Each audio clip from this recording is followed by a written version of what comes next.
La columna del mañana, con Carmen Mañana. Bienvenidas a nuestra nueva sección. Hoy estamos de estreno, ¿a que sí? Hoy estrenamos sección, estrenamos colaboradora, estrenamos mogollón de cosas esta segunda temporada. Tenemos muchas ganas de este primer episodio con una grande de España de la moda. Carmen Mañana, vamos a darle paso y que ya hablamos con ella y que nos presente ella. Vamos a ver. Claro. Adelante, Carmen. Qué nervios. Hola, Carmen.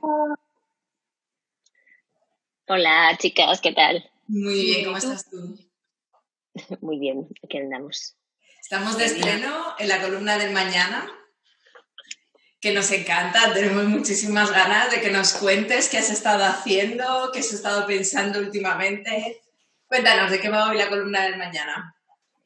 Bueno, hoy vamos a hablar, o me gustaría que hablásemos de si tienen sentido los desfiles, que es un debate que muy antiguo, al que ya se lleva dando vuelta mucho tiempo, pero que ahora con el coronavirus y la pandemia, en las últimas semanas de la moda, donde ha habido pues un 80% de desfiles virtuales y solo un 20% de desfiles físicos con público, pues todavía se ha reavivado más ese debate, esa conversación sobre si en 2020 todavía tiene algún sentido hacer este tipo de desfiles, este tipo de semanas de la moda que suponen tantos cientos de miles de vuelos, de dinero invertido, de personas trasladadas, para mostrar una colección durante 12 minutos. Sí. De hecho, estuvieron hablando, o sea, nosotros hicimos un artículo, pero bueno, simplemente nos hicimos eco de todos los movimientos que había habido durante la pandemia para tratar de meter ese calendario un poco en cintura y convertirlo en algo más accesible y que no supusiera tantísimos viajes, vuelos y bueno, tantísimo gasto como implica. Claro. Sí, es que, por ejemplo, las semanas de la moda de París y Milán, que fueron las que realmente tuvieron algún evento físico o un número de eventos físicos más importantes, la clave es que allí, tanto la industria de la moda, tanto en Francia como en Italia, son la segunda industria más importante a nivel nacional. En Milán, detrás de la automoción, y Francia detrás de la aeronáutica. O sea, quiero decir, ahí estamos hablando de unos asuntos muy serios, porque mueven muchísimo dinero. Y luego son un negocio muy importante para las ciudades donde se celebran. Hace unos años la Cámara Sindical de la Moda hacía un informe en el que cuantificaba cuánto dinero dejaba en la ciudad de la Semana de la Moda de París. Y decía que eran más o menos 3 millones de euros entre noches de hotel, cenas, compras, traslados, y todo eso se traduce también, aparte en mucho dinero para la ciudad, en muchos puestos de trabajo. O sea, que las Semanas de la Moda al final o desaparezcan o se reduzcan, tienen unos efectos económicos que van mucho más allá de las propias marcas y del propio sistema de la moda. Ajá, total. Sí. Por ejemplo, en la Semana de la Moda de Milán y la de París, esta temporada pasó una cosa muy rara, que es que mantuvieron el número de días que generalmente tienen. Si Milán son 6 días normalmente, pues esta temporada fueron 5. Y París... ¿Y desfilaron como para llenar todo ese espacio? O sea, ¿hubo suficientes desfiles para llenar todo ese espacio? Claro, esa es la historia, que no es así. Claro. Era yo creo que como un intento a la desesperada de mantener esas fechas y mantener la tensión en la ciudad y esa rueda de la moda en la ciudad girando durante esos días. Claro. Porque realmente había, pues un día había 2 desfiles, otro día había 3, otro día había 1, y en París lo mismo. Y entonces lo que hacían era agendar los lanzamientos de los formatos multimedia, de los fashion films o del formato que eligiese cada marca, como si fuese un desfile, o sea, como antiguamente. Es decir, a las 11:30 del sábado, Balenciaga estrena su campaña online donde muestra su su colección. Y a las 3:30, Nina Ricci. Y era, quiero decir, y eso no tiene sentido, es como aplicar estos códigos analógicos y antiguos a una fórmula actual. O sea, quiero decir, tu colección online, la forma en la que la muestres, con un fashion film, con una presentación, con lo que quieras, la puedes lanzar cuando te dé la gana y la gente la puede ver en el momento que le apetezca. O claro que si la vas a lanzar en ese formato, a lo mejor lo que puedes hacer es, oye, pues ya que estás, alquilas un teatro bonito o un sitio bonito, ¿no? Y por lo menos sientas a la gente, no sé, digo, si vas a poner un horario, hazles algo, porque es como, paramos todos, ahora miráis al móvil, ¿no? Claro, que es como una cosa como muy viejuna y que también te hace ver hasta qué punto muchas de las personas que están tomando las grandes decisiones en la industria de la moda tienen una mentalidad todavía muy analógica y pronto, sí. Sí, y que eso crea un problema. Entonces, esto ha pasado en todas las semanas de la moda y además también pasó que cuando lanzaron los calendarios se vinieron todas muy arriba, sobre todo la italiana lanzaron un calendario que parecía que iba a desfilar prácticamente todo el mundo y según iban pasando las semanas se iban rajando las marcas. Primero Armani, después Prada, después ya la última de todas, Donatella Versace, que una semana antes de hacer el desfile dijo uy, yo mejor no me meto en líos, me hago un vídeo, hasta luego noruego. Y luego, pues esa búsqueda que tienen todos porque al final no están aunque tengan muchísimo dinero y muchísimos recursos y cabezas creativas, equipos de gente súper joven, yo creo que ahí hay un atasco en la dirección de las marcas y no se atreven a tomar decisiones ni a ver el mundo de otra forma. Por ejemplo, Armani, que cuando salió el calendario de la Semana de la Moda de Milán, todos decíamos, jolín, va a volver a hacer un desfile este señor que tiene 90 años. Bueno, vale. Y después, evidentemente, no hizo un desfile. Y lo que, digamos, el punto intermedio que encontró él fue hacer un fashion film muy bonito, muy clásico, que se emitió en la televisión italiana. Fue el único desfile que emitió una televisión italiana como gran evento, en plan dentro de su cartelera. Y después iba invitando a pequeños grupos de periodistas a silos, al teatro y centro cultural que él tiene en Milán, a ver un documental pequeñito, a ver el fashion film que se iba a meter por la noche y en ese pequeño teatro donde había poca gente había una parte de la colección puesta en maniquís. Entonces te podías acercar, podías mirarla, podías verlo. Y eso también es una cosa muy interesante porque a veces en los desfiles, sobre todo si eres de países o mercados tan poco importantes como el español, pues te sientan en la fila 19B y no ves, lo que ves, o sea, claro, no ves nada. O sea, hay desfiles en los que directamente, primero, imposible apreciar la textura de la tela y hay desfiles en los que imposible ver los zapatos. O sea, no sabes qué zapatos llevan los modelos. Es decir, que alguien desde su casa va a ver el desfile mucho mejor que tú. Y la forma de ver la colección de otra forma es ir después de los desfiles, muchas marcas organizan recits que se hacen con cita previa. Tú vas al showroom de la marca y ves la colección puesta en percha. Y ahí sí que ves los tejidos, ves los detalles. Si tienes mucha suerte, el diseñador puede explicártelo.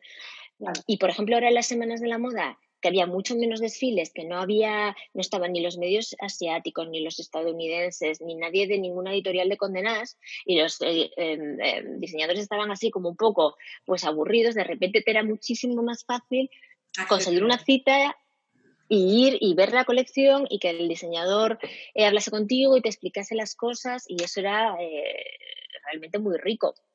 Es que una cosa que ha pasado, yo me da la sensación, ¿no?, que hemos hecho como un viaje un poco de ida y vuelta, porque cuando empezaron los desfiles era un evento muy pequeño, muy restringido, y luego un poco con el tiempo se ha ido convirtiendo cada vez en más masivo. Cada vez hay más gente que tiene que estar, en teoría, en esos desfiles que hasta cierto momento eran una cuestión más de profesionales, ¿no?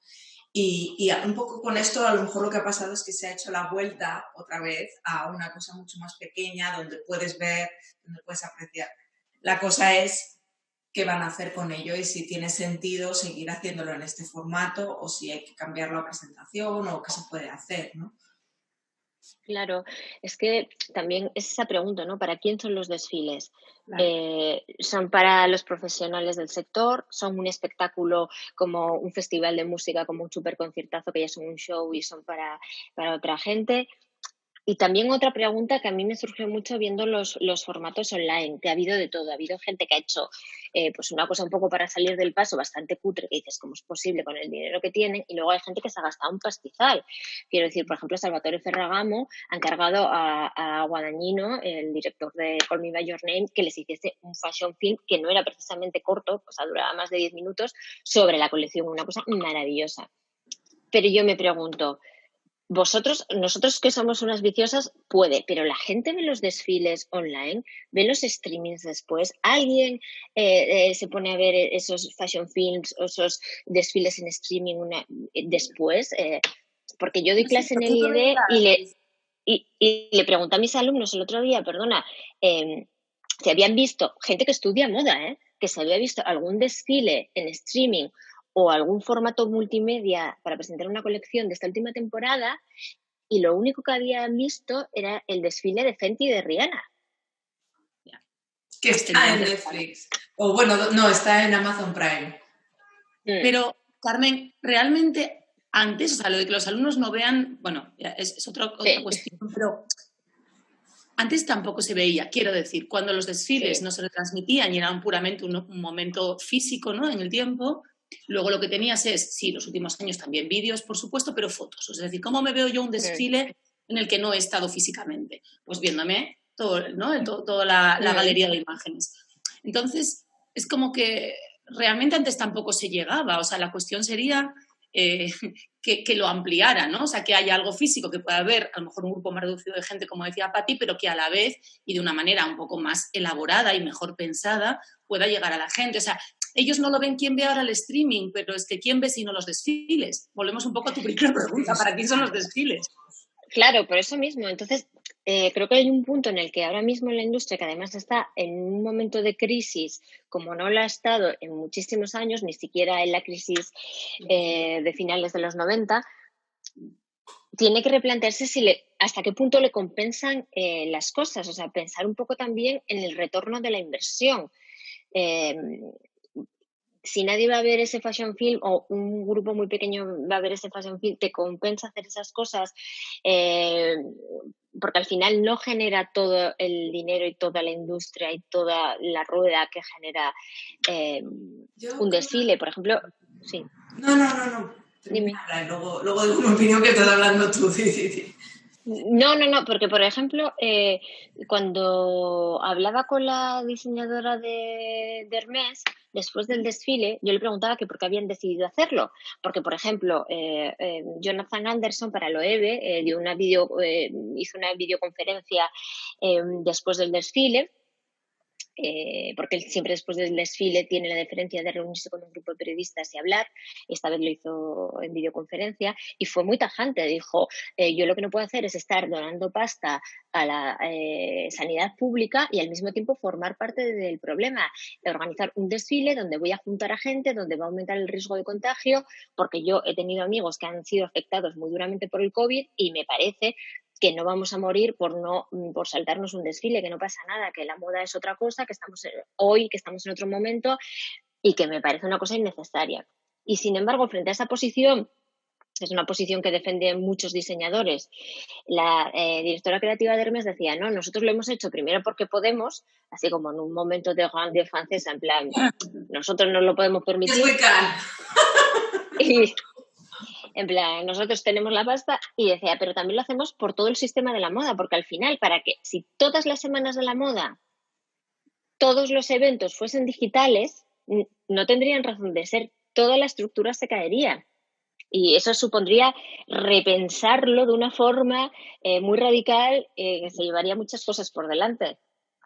Y también, por ejemplo, el director creativo de Paco Rabanne, Julien Dosena, iba un poco más a lo pequeño en Hermès eran como, no, por todo el sistema de la moda, por Francia, por París, y Julien de Senda iba a lo más pequeñito, pero él decía, claro, toda esa gente con la que yo trabajo, de directores de casting, de producción, de realización, de maquilladores, de etcétera, todos los años para hacer los desfiles, ¿qué pasa? Hemos estado en lockdown 3 meses sin cobrar y ahora los voy a dejar otra vez en el paro. Pues no, si podemos hacerlo, vamos a hacerlo. Porque Entonces, ¿tú crees que el no hacer desfile implica realmente que bajen las ventas? ¿O es una imagen mental que ya tienen tan asociado que el sistema es ese? Hacemos un desfile porque así tenemos una colección que enseñar. pues yo creo que más que por la colección que enseñar es por, primero, la repercusión mediática y después por la construcción de imagen. Yo creo que es la gran herramienta de marketing de muchas marcas. Pero una vez más, creo que, bueno, yo no tengo la bola de cristal, desde luego, pero que todo depende del tipo de marca que tengas, del perfil que tengas y de cómo hayas construido esa imagen y de cómo sea tu estrategia de marketing. Supreme no hace desfiles y vende como churros. Sí. Es que por eso digo, yo creo que es una fabricación mental y creo que hay un elemento generacional. Creo que las generaciones más jóvenes están abriéndose mucho más, están mucho más dispuestas a abrazar otros formatos que los diseñadores más mayores o más veteranos se resisten a cambiar porque primero sienten que no les hace falta y segundo piensan que además como que no, realmente como que no pueden adaptarse, y eso es la verdad. O sea, yo creo que le cuesta mucho más a una casa mamotreto que a una casa pequeña como Jonathan Anderson, que tiene otra forma de ver y de entender y de acceder a su cliente final, ¿no? Totalmente, yo estoy de acuerdo que el punto generacional es muy importante, pero luego hay un punto de realidad, lo que hablamos, ¿no? De realidad del modelo de negocio. Yo creo que en los últimos años se ha creado una especie de falsa rueda que se retroalimenta, en la que hay editores de moda que se pasan el año viajando de desfiles de prêt-à-porter, desfiles de alta costura, desfiles crucero, a otra vez a volver a empezar la rueda, que generan unos gastos y generan una inversión y un movimiento de dinero, que a su vez las marcas que van allí para que las marcas les pongan el check de han estado, este medio nos apoya, vamos a ponerle publicidad. Y al mismo tiempo las marcas dicen vamos a crear estos eventos y es como una especie de círculo vicioso que se retroalimenta. Que tenga una razón de ser per se, pues es muy discutible, pero también hay una realidad que es que si ese círculo se para, de repente se desmonta el sistema o parte del sistema y va a haber una pérdida económica de puestos de trabajo real.